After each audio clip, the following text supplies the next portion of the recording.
हमने के बहुत पहले से सोचत रही जा कि जयकांत भाई जैसन विद्वान आदमी के हमने के कुछ क्लास अथी करी जा, लाभ उठाई जा यहाँ के ज्ञान के। हम यहाँ के स्वागत करतनी, अभिनंदन करतनी। ये है कोर्स वर्क जो पीएचडी के कोर्स वर्क चल रहा बा, कोर्स वर्क के ये क्लास में हम आज एक कहल चाहतनी कि जयकांत भाई के बहुत लंबा जुड़ाव रहल बा भोजपुरी विभाग से। यहाँ के छात्र रहते हुए अब आगे जाके यहाँ के मुजफ्फरपुर विश्वविद्यालय में भोजपुरी के यहाँ के प्रोफेसर के पद पर कार्यरत बनी। अब भोजपुरी के झंडा यहाँ के बुलंद के लिए बनी। बहुत गहराई बा यहाँ में, कुशल वक्ता बानी, ज्ञान के गहराई बा, विषय के प्रतिपादन बहुत ही बेजोड़ यहाँ के होला। आज हमनी के खुशी के ठिकाना नहीं खे कि आज हमने के यहाँ के क्लास लेतनी, यहाँ के हमने के आज क्लास लेतनी, अपन ज्ञान से हमने के अपलावित करतनी। आज के जो विषय बा वो बड़ुए रघुवीर नारायण रचित बटोहिया। अब बटोहिया के बारे में हम कुछ ना कर, जयकांत भाई कहब। इस सौभाग्य बा भोजपुरी के कि बटोहिया जी संरचना भोजपुरी के पास बा, जौना पर भोजपुरी वैश्विक स्तर पर गर्व करेला कि हमारा पास इतना बड़ा राष्ट्रीय भावना के गीत बा, इतना महान गीत बा। तो आज वही गीत के विवेचन विश्लेषण जयकांत जी करब। आज के वर्ग में हम जयकांत जी के स्वागत करतनी, जयकांत जी के अभिनंदन करतनी और वहां से आग्रह करतनी कि अब वहां के बटोहिया गीत के समीक्षा प्रस्तुत करी हमारा छात्र लोग के सामने। धन्यवाद। बहुत बढ़िया दिवाकर जी। सर प्रणाम। दिवाकर भाई हमार क्लास साथी बाड़न। प्रणाम यशवंत। प्रणाम प्रणाम यशवंत जी, सूरज जी, आदित्य जी, तमाम लोग।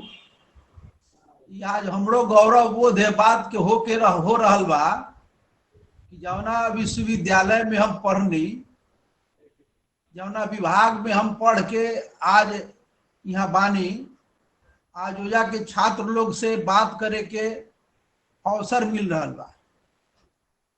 दिवाकर जी बतौने की बटोहिया पर बात करे के बा। एक बार पटना के संगोष्ठी में देवेंद्र नाथ शर्मा जी अपन बात रखे के दरमियान कहले रहे कि जे भी भोजपुरी क्षेत्र के व्यक्ति बा, भोजपुरी सेवी बा, भोजपुरी के विद्यार्थी बा, भोजपुरी के शिक्षक बा, साहित्यकार बा, भले रघुवीर नारायण के ना जानत होई बाकी बटोहिया के जरूर जानत हो। तो बटोहिया के प्रसिद्धि जब हमनी गुलाम रही वो दशक में, वो कालखंड में बटोहिया अपन प्रसिद्धि कर चुकल रहे। आज हमनी 3 भाग करके जौन समय सीमा भाव में हमनी बात करब। एक तो बटोहिया के लिखे वाला रघुवीर नारायण जी, दूसरे बटोहिया के ऐतिहासिक महत्व, तीसरे बटोहिया में बा का। ये अपने सबन जान रहल बने कि बटोहिया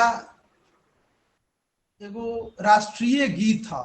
हमरा यहाँ 3 गो कोटि बनावल बा, राष्ट्रगान, राष्ट्रगीत और राष्ट्रीय गीत।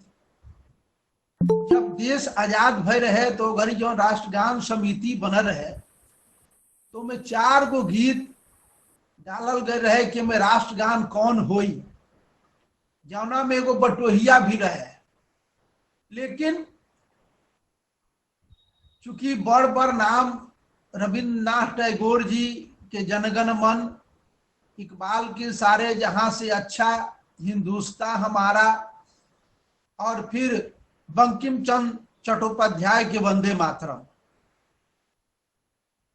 उमें बटोहिया के जौन व्यापकता बा, विषय के जौन विविधता बा, भारत की अगर उरा जाने के चाहतनी, संपूर्ण भारत के दर्शन करे के चाहतनी, तो तमाम चीज ए बटोहिया में बा।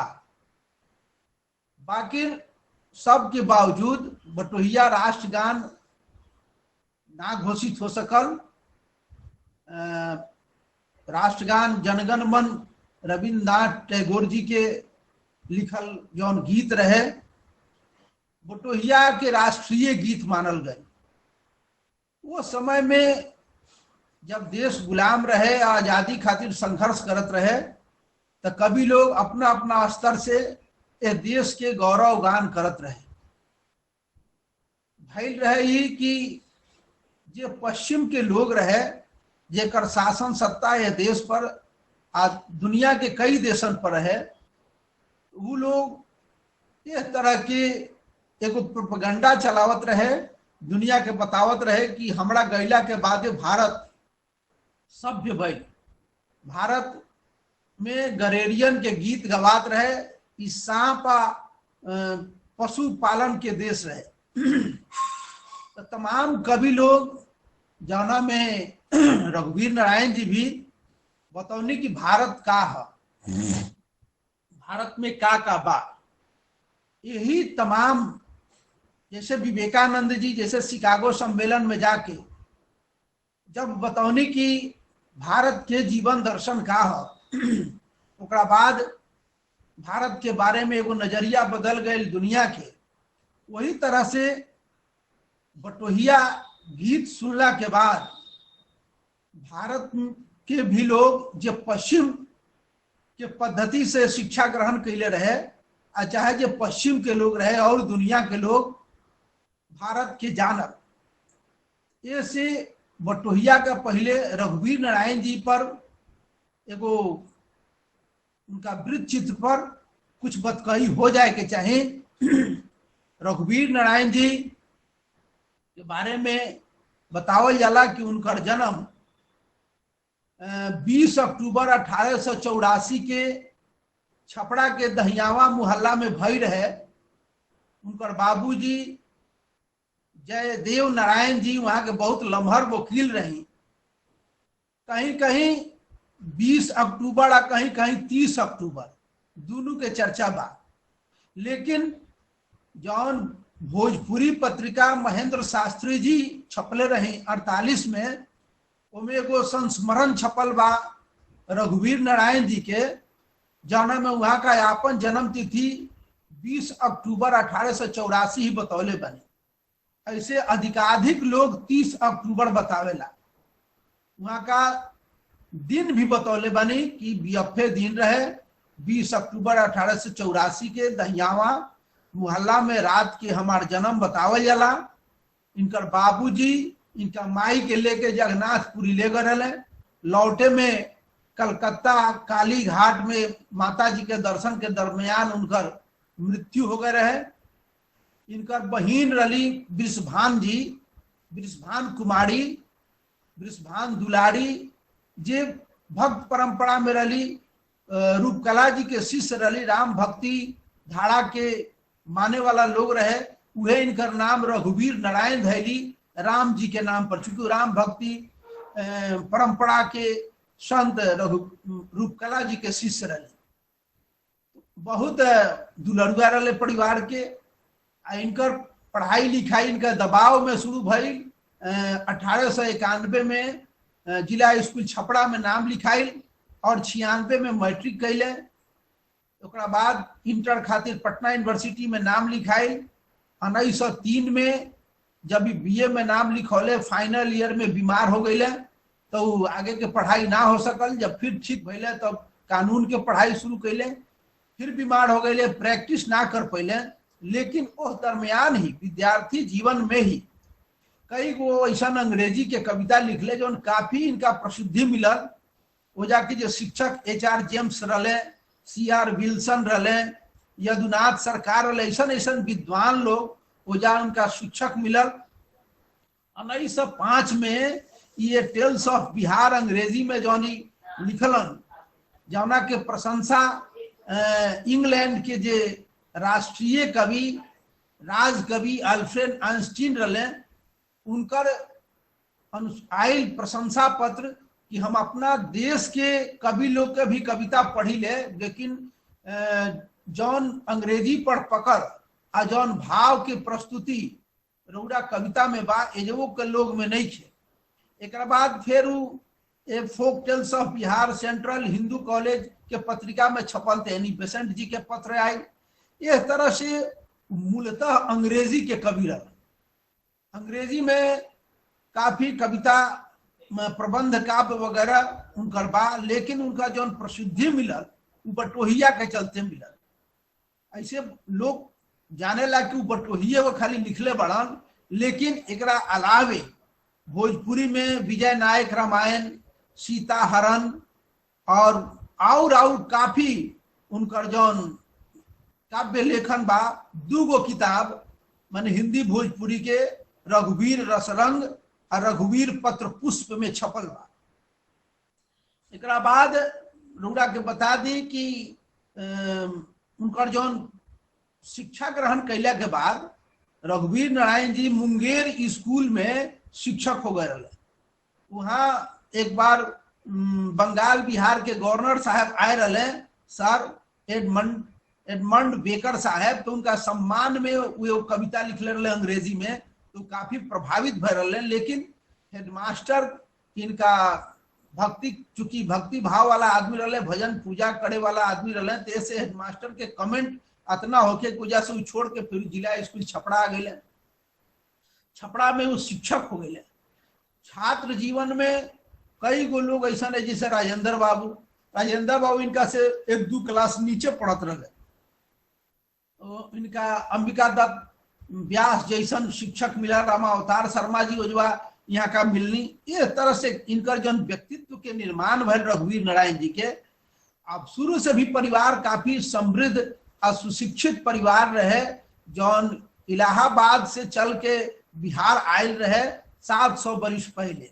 वही परिवार में रघुवीर नारायण जी रहनी। तो जब जिला स्कूल में यहाँ का शिक्षक रही, ऐसा पांडे कपिल जी जे फुलसुंगी उपन्यास लिखले बनी, वहाँ के बाबूजी पांडे जगन्नाथ प्रसाद सिंह जी, जिनकर उपन्यास भी भोजपुरी में बा, तो वो लिखले बनी रघुवीर नारायण जी के बारे में कि एक बार वो जब छपरा से 1908 में टमटम से अपना गांव में जात रहे, नया गांव, तो रास्ता में भाट शैली के नृत्य होत रहे।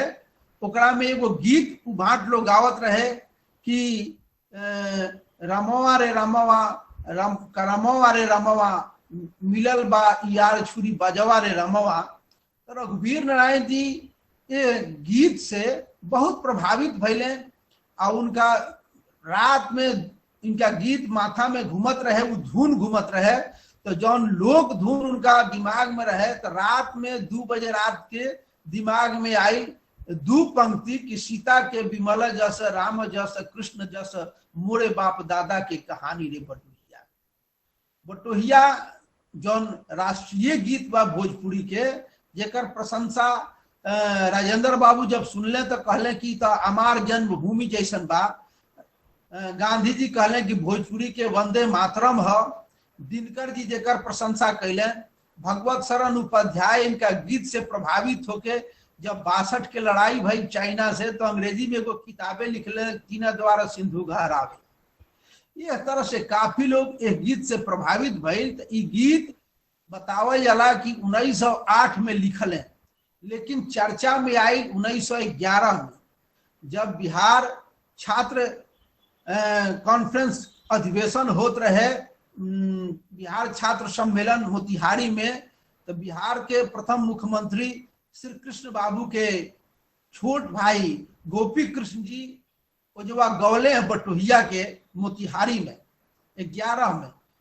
इतना प्रभावित लोग भइल कि एकरा के 4 बार सुनल। सचिदानंद सिन्हा जी प्रभावित होके रघुवीर नारायण जी के एगो सोना के तमगा दियल है। मुजफ्फरपुर के एगो वैष्णव संत एकर 2000 प्रति छपवा के बटले। एक बाद काफी चर्चा में 1911 के बाद आई। कुछ लोग मानेला कि एकर प्रकाशन काल, एकर लेखन काल 1911 ही है, लेकिन उनका परिवार के अवधेंद्र देव नारायण, पांडे जगन्नाथ प्रसाद सिंह, तमाम लोग मान ले बाकी 1908 में लिखाए रहे और 11 में प्रकाश में आए से 11 ही लोग मानेला। इतिहास बा रघुवीर नारायण जी के लिखल बटोहिया के। अब बटोहिया के अलावे रघुवीर नारायण जी के जौन भोजपुरी में पहिलकी कविता बा वो हनुमान जी पर बा। वो हनुमान भक्त भी रहे, तो वो हनुमान जी के लंका दहन पर लिखले कि लपट लपेट पूछ पटकत ठाए ठाए हक हक प्राण हहरात असुरान के आ भभक भभक खून भभकत भूमि पर बाँचे कौन असुर तमाचे हनुमान के। एक तरह से भोजपुरी में उनकर लेखन शुरू भइल। एकरा पहले वो हिंदी में शुद्धि नाम के वो कविता लिखले रहे। तो बटोहिया जौन बा वो घड़ी काफी जब तुलना होत रहे, विंध्याचल प्रसाद श्रीवास्तव जी तमाम लोग बटोहिया पर और लोग भी लिखले बा कि बटोहिया के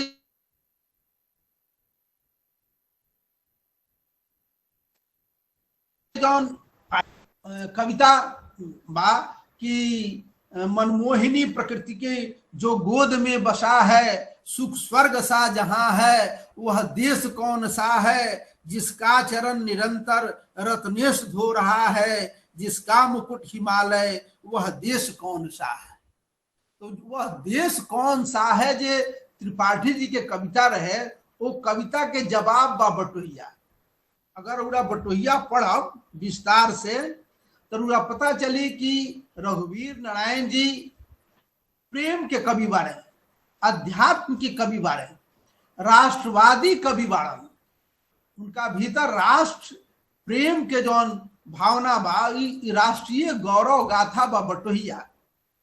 एक काफी विस्तार से महेश्वराचार्य जी चाहे तमाम लोग चर्चा कैले बा। अगर उड़ा बटोहिया के शुरू करी तो एकरा में देखब कि माने सौंदर्य बोध से कवि के, जैसे हमने यहाँ कह जाला कि सत्यम शिवम सुंदरम, जवन सत्य बा सुंदर बा उ कल्याणकारी बा, शिव तत्व बा ओकरा में। ये देश के भी जैसे कविता के जब नींव बनाता, कवि जब एकर नींव डाल रहा बा तो देखी कितना मजबूत नींव बा कि कह रहा बा कि सुंदर सुभूमि भैया भारत के देशवा से मोर प्राण बसे ही मखो। ये बटोही लोग की है भाई। ये देश के समृद्धि के, ये देश के ज्ञान परंपरा के, ये देश के अध्यात्म के, ये देश के प्राकृतिक खजाना के चर्चा देश दुनिया में बहुत सदियन से रहल बा। यहाँ एक से एक लुटेरा भी अलन, एक से एक आक्रमणकारी भी अलन, एक से एक दार्शनिक भी अलन। एजा चंगेज खान आ नादिर शाह अले, गोरी आयल, तेजवा फाहियान आ ह्वेन सांग भी अले, जे जा पढ़ले एजा के लोग के पढ़ौले, एजा के ज्ञान के लेके अपना देश में गईलन। ओकरा बाद जी अंग्रेज लोग आयल बा, ये लोग भी कवि के अनुसार ये लोग बटोही बा, ये लोग जा रहे वाला नहीं थे, ये लोग जाई। तो ये लोग के भारत के बारे में बतावे के पड़ी कि भारत का है, कि भारत कितना सुंदर बा, एकर भूमि कितना पावन बा, सुभूमि बा, पवित्र भूमि बा, कि ये भारत देश के पवित्रता महानता इतना व्यापक बा कि कभी कहता कि हमार प्राण जे बा हिम खो हमें बसेला। माने हिमालय में ही कवि कहता कि हमार प्राण जौन बा, चूंकि यह आध्यात्मिक कवि बारन आ हिमालय जौन क्षेत्र बा, हमरा हिया ऋषि मुनि तमाम आर्य पुरुष लोग के तपोभूमि रहल बा, साधना भूमि रहल बा। तो कवि के बार बार हिमखो खींच रहल बा। बार बार विवेकानंद जी भी चाहत रहे कि हम हिमालय में जाके तपस्या करी, तो गुरु जी उनका गड़ोक दिले कि तू स्वार्थी मत बना, तोड़ा ये भारत के कल्याण खातिर तू आयल बड़ा, तू खाली अपना खातिर सोचबा तो जो है जाके तू तपस्या कर सकेला। तो कवि के बार बार, जैसे लाहिड़ी जी भी हिमालय के अथी में गए रहे, अब तमाम जाके विचारक चिंतक ऋषि मुनि सब लोग हिमालय में, तो कवि भी कह रहा बा कि जौनी सुंदर सुभूमि बाई हमार भारत देश, उमे हमार जौनी प्राण बा, हमार जौन मन बा, हमार शरीर से जा बन, लेकिन हमार मन प्राण सब कुछ हिमखो हमें बसेला, वो कंदरा में बसेला, वो हिमालय के क्षेत्र में बसेला, जहां ऋषि मुनि लोग तपस्या करके ज्ञान से यह देश के समृद्ध कैले बा। और ऐसा यह देश के बनावट बा, अद्भुत बनावट बा यह देश के, कि कभी याद करता कि एक द्वार घेरे रामा हिम कोतवालवा से तीन द्वार सिंधु हरावे रे बटोइया। माने ये देश के अतना प्रकृति मजबूती से चारों तरफ से सुरक्षित रखले बिया, एकर चर्चा कभी कर रहा बा कि एक और तो हिमालय बा, एक द्वार घेरे रामा हिम कोतवालवा, हिम कोतवाल बा, पहरेदार बा, रक्षक बा हमार, कि हिमालय हिमालय के याद कर रहल बड़न, कभी हिमखो कभी बात कर रहल बड़न, ये से कर रहल बड़न कि ओकरा के हमरा यहाँ मुकुट मानल गइल बा। हर कभी एकरा के कहले बा कि ये हिमालय जो है ये भारत के मुकुट मणि बा, और एकरा के रत्नाकर भी कहल, एकरा के नगराज भी कहल गइल बा, एकरा के रत्नेश भी कहल गइल बा। ये से कहल गइल बा कि तमाम मुक्ता मणि उजमे पावल जाला। ये नगराज ये से जिनकर जी कहले कि तमाम जौन माणिक बा मणि बा सब हिमालय में पावल जाला। तो कभी पहले उजवा हिमालय की याद करता, फिर कहता तीन द्वार सिंधु, तीन तरफ से सागर ए देश के सुरक्षित रखता, और जौना सागर के रत्नाकर कह जाला, एक से एक मोती ओकरा में मिलेला। तो एकर कभी पहले प्राकृतिक जौन एकर बनावट पाई है देश के ऊपर चर्चा कर रहल बा। फिर आगे कहता कि जाऊ जाऊ भैया रे बटोई हिंद देखी आऊ, जहवा कहू की कोयली बोले रे बटोइया।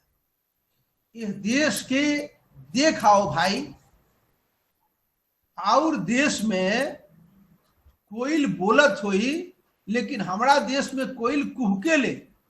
यहाँ विरह के बात हो रहा बा, करुणा के बात हो रहा बा।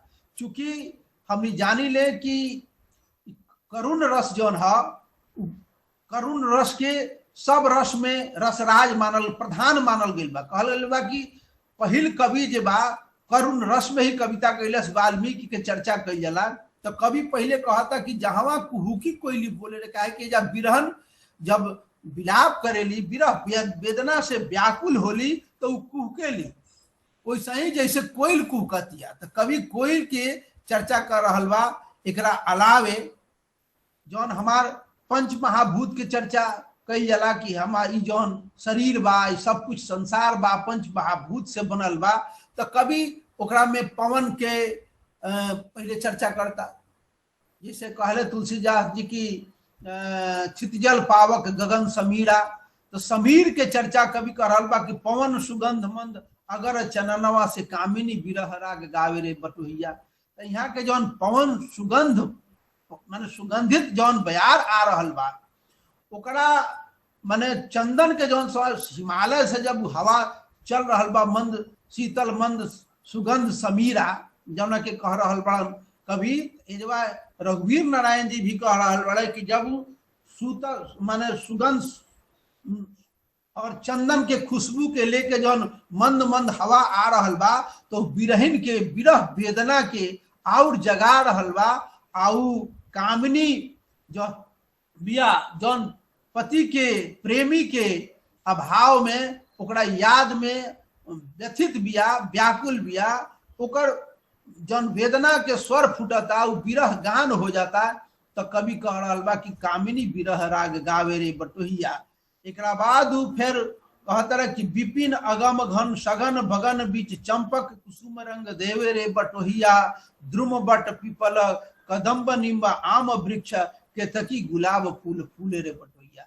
एकरा बाद जब प्रकृति के वर्णन करता रहे कि चारों तरफ से हमारा देश इस तरह से सुरक्षित बा, हमारा यहाँ वन संपदा कहल गए बा, एक पुत्र एक वृक्ष 100 पुत्र समान। तो कभी एकरा बाद हमरा यहाँ के वन संपदा के उल्लेख कर रहल बा, वर्णन कर रहल बा कि कितना हम ये मामला में समृद्ध बानी, कौना कौना तरह के वृक्ष यहाँ बा कि अगम बा। विपिन अगम घन सघन बगन बीच चंपक कुसुम रंग देवे रे बटोहिया। चंपक रंग के कुसुम रंग के हमरा यहाँ सांस्कृतिक महत्व बा, ये और कवि के ध्यान जाता। एकरा बाद कभी कैसे क्रम से जैसे शब्द आके बैठ गई होके, कवि के सौंदर्य बोध देखी, शब्द के संयोजन देखी कि वट वृक्ष होके, पीपल होके, कदम्ब होके, ई सब वृक्ष जौन बा लागे ना लाग जाला, ई अपने लागेला। ई हमेशा पीपल आ बरगद जौन बा दिन रात ऑक्सीजन देला, छाया देला। ये से कभी ये वृक्ष के माध्यम से भारतीय संस्कृति के, भारतीय ज्ञान परंपरा के, अध्यात्म के बात रख रहल बा कि एजवा जे बा, एजा के लोग जौन बा, एजा के संस्कृति जौन बा, इस संसार के ज्ञान देला। 24 घंटा के जैसे ऑक्सीजन हम हमेशा बरगद से लिहिले, पीपल से लिहिले, बिना बोले ही यहाँ उग जाला। एकरा बाद जौन लगावल जाला ओकर चर्चा करते रहे कि आम के वृक्ष, नीम के वृक्ष यहाँ लगावल जाला। ऐसा ही केतकी आ गुलाब के चर्चा कर रहल बड़ा। गुलाब प्रेम के प्रतीक बा, गुलाब लेहल दिहल जाला। तो कभी ये सब चीज के कर रहल बा।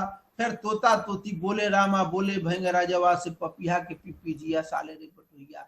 जब हमनी प्राकृतिक रूप से, ये वन संपदा के रूप से इतना समृद्ध बा ये देश, यहाँ तरह तरह के पशु पक्षी एजा बसेला। तोता के बड़ी चर्चा बा हमारा यहाँ कि पहले ऋषि मुनि लोग यहाँ, मंडन मिश्र की यहाँ तोता ही रहे, जौन तोता सब वेद के मंत्र ऋचा बोलत रहे। हमारा यहाँ तोता के माध्यम से संदेश प्रेम के पहुंचावल जात रहे। तो तोता के बोली के उल्लेख कर रहा बड़ा, भिंगराज के उल्लेख कर रहा बड़ा, और कहते रहे कि पपिया हमारा यहाँ पीकेला। तो पपिया के जौन पीकल बा वो कवि के चाहे बिरहन के हृदय के साल रहल बा। ऐसे फिर वो एक बार बटोही के याद करता रहन कि ये हमारा सुंदर भूमि के, सुभूमि के तू जाके देख, जहाँ कवि कर रहल बा कि हमार प्राण गंगा धार में बसेला। गंगा के महिमा पूरा भारतीय वांग्मय में रहुरा सुनब। जब गंगा गंगोत्री से चलत रही हिमालय से, तो सौसे भारत के सींच रहल बाड़ी, उत्तर भारत के सींच रहल बाड़ी। अपना साथे जौन औषधीय गुण ला रहल बाड़ी, ये धरती के उपजाऊ बना रहल बाड़ी, जौना से भारत हमार समृद्ध बा। अनेक नगर, अनेक शहर ये गंगा के किनारे बसल बा, अनेक तीर्थ स्थल बा। ये से कवि के प्राण एक गंगा धार में लपटाइल सौनाइल बा। एकरा बाद गंगा रे जमुनवा के झगमग पनिया, से सरजुग झमकी लहरावे। सब प्रतीक में कवि बात कर रहल बड़े कि गंगा के बाद जमुना के बात करते रहे। कृष्ण के संपूर्ण लीला, प्रेम लीला, सब कुछ, चाहे जौन गीता के उपदेश दे रहल बड़न कुरुक्षेत्र में, जौन महाभारत हो रहल बा दिल्ली का बगल में, सब कुछ यमुना के माध्यम से कवि बता रहल बा। कृष्ण परंपरा के, कृष्ण के जौन लीला भइल बा, प्रेम लीला, रास लीला, सब चीज के बता रहल बड़ा कि माने गंगा रे जमुनवा के झगमग पनिया दोनों वहां मिल जाता। और सरजुग कहला से फिर राम के चर्चा कर रहल बड़े, साकेत के चर्चा कर रहल बड़े, अयोध्या के चर्चा कर रहल बड़े, जहाँ सब कुछ, जहाँ कवि राम भक्ति काव्य परंपरा के कवि बा, ओकरा फिर कहता कि सरजुग के मोर प्राण बसे, गंगा झमक की सरजुग लहरावे रे बटोहिया। अब ब्रह्मपुत्र पंचनद घहरत निश दिन, सोन भद्र मीठ स्वर गावे रे बटोहिया। देखी 3 गो नदी जे बा, गंगा, यमुना, सरजुग, तीनों स्त्रीलिंग नदी बा। ओकरा बाद कभी 3 गो पुल्लिंग नदी के चर्चा कर रहल बा।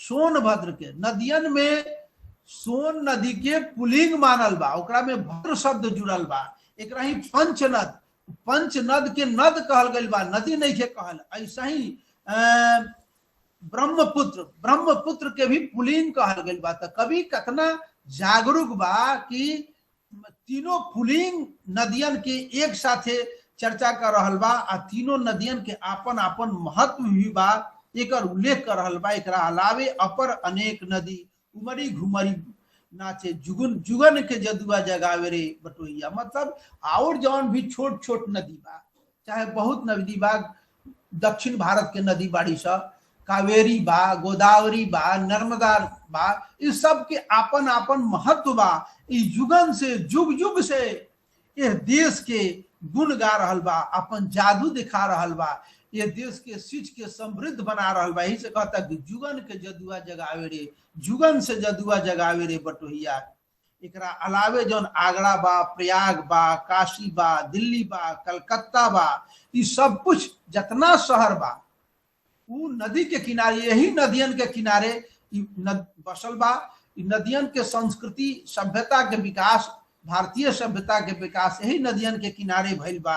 ऐसे आगरा के जब चर्चा करता रहे तो आगरा के बगल में मथुरा बा, वृंदावन बा, आगरा बा, सब प्रेम नगर बा, प्रेम के उल्लेख कभी कर रहा बड़ा। आगरा ताजमहल के चलते ज्यादा प्रसिद्ध बा, तो ऐसे प्रेम के चर्चा कर रहा बड़ा। प्रयाग जौन बा कुंभ ज्ञान के भूमि बा, ओकर चर्चा कर रहा बड़े। काशी जौन सांस्कृतिक राजधानी बा, कह जाला कि शिव का त्रिशूल पर बा, जहां हर देश दुनिया के लोग ज्ञान और शास्त्रार्थ कर दे खातिर शंकराचार्य काशी भी आए रहलन। तो ज्ञान के भूमि बा, सांस्कृतिक राजधानी बा। दिल्ली जौन आज हम देश के राजधानी बा, कई बार बसल, कई बार उखड़ल, कई शासन सत्ता के गवाह दिल्ली रहल बा। एकरा बाद कलकत्ता भी देश के राजधानी रहल बा। एक अलग महत्व बा। विवेकानंद जी, रामकृष्ण परमहंस जी, काली घाट, तमाम चीज के ध्यान कवि एक एक शब्दन का माध्यम से कर रहा बा। कहता कि मोर प्राण बसे सरजुग तीर रे बटोइया। फिर वो अपना राम का शरण में चल जाता रहे। राम भक्ति काव्य परंपरा के कवि। एकरा अलावे कहता रहे कि ये देश के जौन ज्ञान बा वो वेदन में बा। जब सौंसे दुनिया सुता रहे, मानव सभ्यता के कहीं बोध ज्ञान ना रहे, तब यह देश में ऋग्वेद जैसन वेद मतलब ज्ञान रहे, प्रगतिशील ज्ञान रहे। ऋग्वेद, साम वेद, यजुर्वेद, अथर्ववेद, चारों वेद के चर्चा कर रहा बड़ा कि जहां ऋषि चारों वेद गावे रे बटोइया, माने वहां जा जहां चारों वेद के ज्ञान के यहाँ के ऋषि मुनि लोग गावेला, ओकरा के बिना जानले मानवता के मानव के नइखे जानल जा सकत। ई कवि बता रहल बड़े। एकरा बाद फिर आवत रहे जौन उनकर पहिल के पंक्ति रहे, जौना से कविता के शुरुआत भर है कि सीता के विमल जस, राम जस, कृष्ण जस, मोरे बाप दादा के कहानी रे बटुइया। कवि का भीतर एक गौरव बोध बा कि जौन राम कृष्ण के कथा बा, जौन मानवता के अद्भुत उदाहरण परतोख मर्यादा पुरुषोत्तम राम के और योगेश्वर कृष्ण के जौन सारा दुनिया भज गा रहल बा, जेकर जमुना के जीवन चरित्र के दुनिया अपना रहल बा, वो हमरे बाप दादा के कहानी है। खास करके सीता जी पर, सीता जी का त्याग पर, उनका जीवन शैली पर कवि का गर्व बा। कहत रहे कि सीता के विमल जस, उ जस बा जौन विमल बा, बेदाग बा, निश्चल बा, कि कैसे उनका पर दाग लागता, उ लव कुश के पालन करत रही। फिर कैसे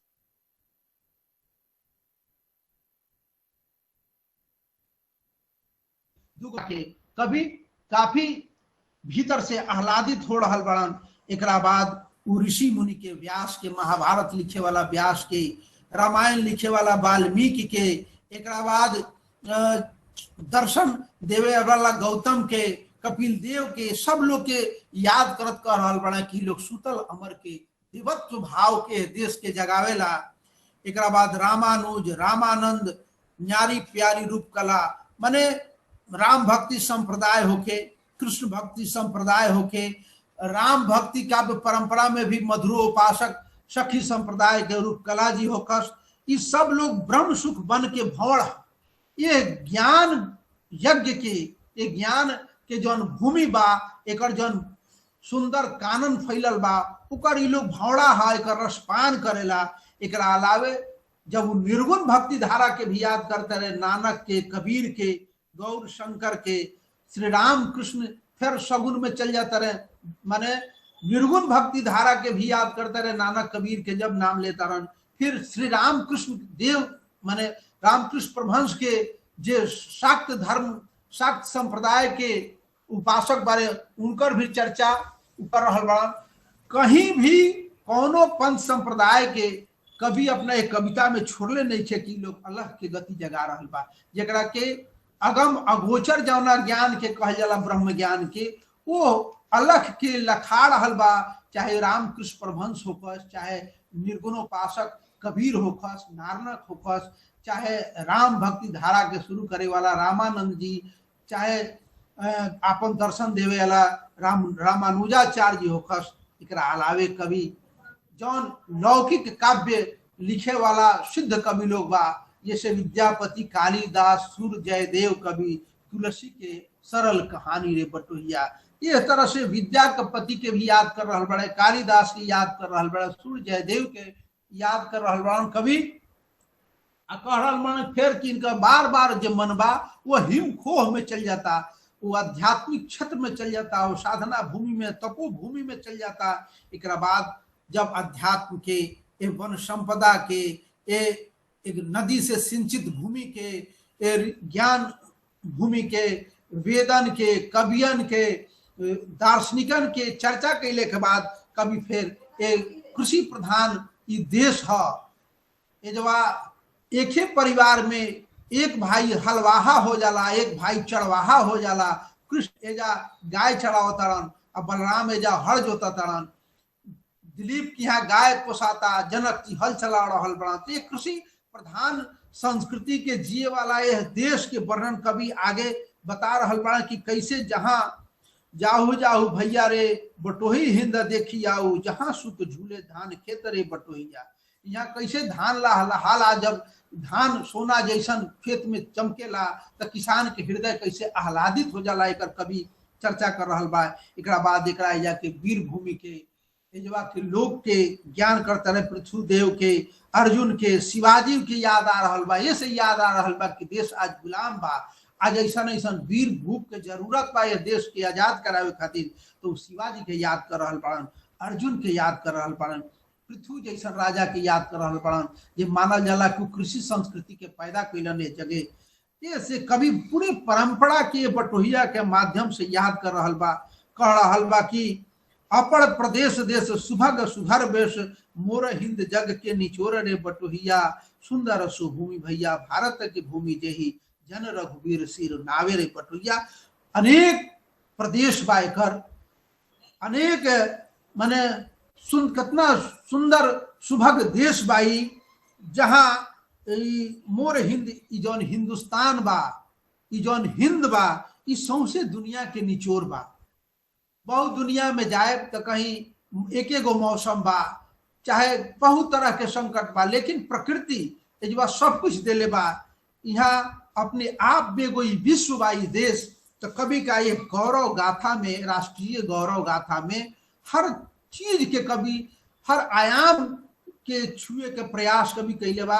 आ बहुत एक एक शब्द का माध्यम से, एक एक प्रतीक के माध्यम से, एक एक उपमा के माध्यम से पूरे भारत के दर्शन एक कवि एक कविता में करा रहा बा।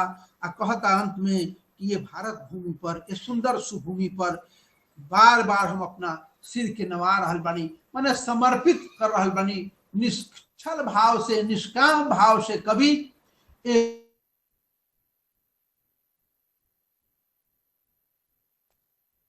भारत माता के अपना के पुत्र मानल मिलवा। तो कवि यही भाव से ये बटोहिया कविता में ये भारत के गौरव गान कर रहा बा, भारत माता के सुंदर चित्रण कैले बा।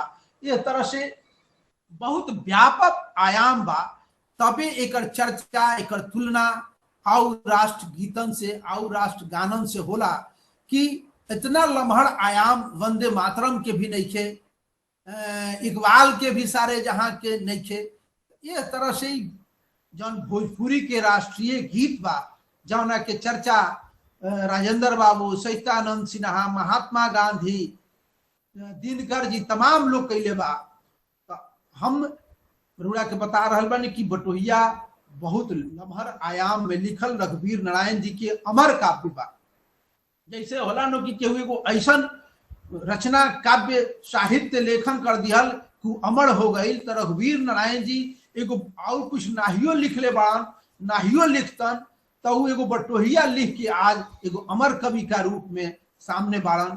एकरा की अपना घर में याद करे के चाहिए, जौना से राष्ट्रीय भक्ति के भावना हर व्यक्ति के भीतर पैदा हुई, राष्ट्रीयता के बोध हुई, राष्ट्रीय चेतना के जगावे वाला ई गीत बा, ई कविता बा। इस तरह से रघुवीर नारायण अमर कवि बारन। जैसे अमरूक कवि के बारे में भी चर्चा कई जाला कि वो एगो अमरूक शतक लिखला के बाद अमर हो गई। ऐसा प्रबंध काव्य 100 गो प्रबंध काव्य ऐसा नहीं थे जैसे ऊपर एगो श्लोक बा, वैसे ही जैसे बटोहिया एगो ऐसा गीत बा, ऐसा राष्ट्रीय गीत बा भोजपुरी के, जौना के वजह से रघुवीर नारायण जी अमर बानी। बटोहिया काव्य जौन बा महाकाव्य बा, इस देश के भारत दर्शन के बहुत लमहर तत्व एकरा में समाहित बा। अतने बात कह के हम अपन बात हिजवे समाप्त करता नहीं। धन्यवाद।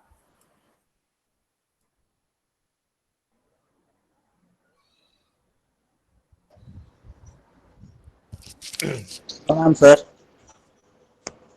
प्रणाम प्रणाम प्रणाम सर। सर अपन ऑडियो अनम्यूट करके बोलिए, सुनात नहीं क्या। हेलो। हाँ दिवाकर सर का कहानी है सर, ऑडियो अनम्यूट कर ले। अच्छा अच्छा, हाँ हम